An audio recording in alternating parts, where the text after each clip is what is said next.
Time period 1865 to 1929. Kentucky's winters were cold and its summers were swelteringly hot, like that of other Midwestern states. Though below the Mason-Dixon line, its climate tended to be more extreme than the states in the Deep South.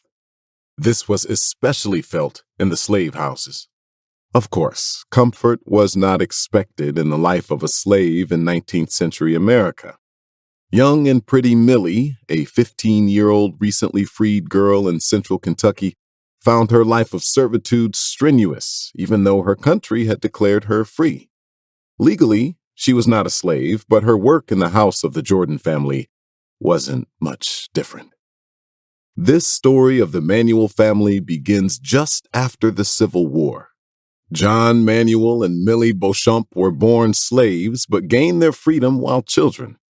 According to the 1870 census, as a teenager, Millie continued to work as a free domestic servant for a small family in Hart County, about 85 miles south of Louisville.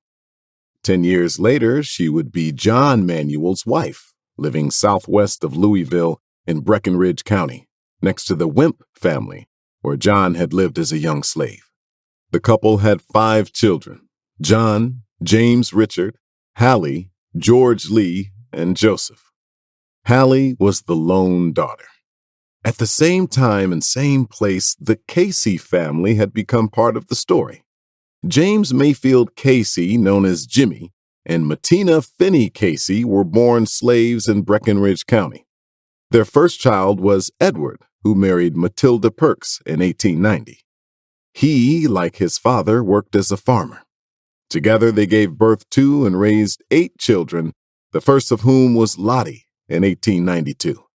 The Casey family relocated just north of Breckinridge County, across the Ohio River, in Harrison County, Indiana, where Lottie was starting school. Both Edward and Matilda were born after the Civil War in Breckinridge County. Their 7 children after Lottie were Sally, Leona, Albert, Raymond, Ruby, Gola, and Mildred.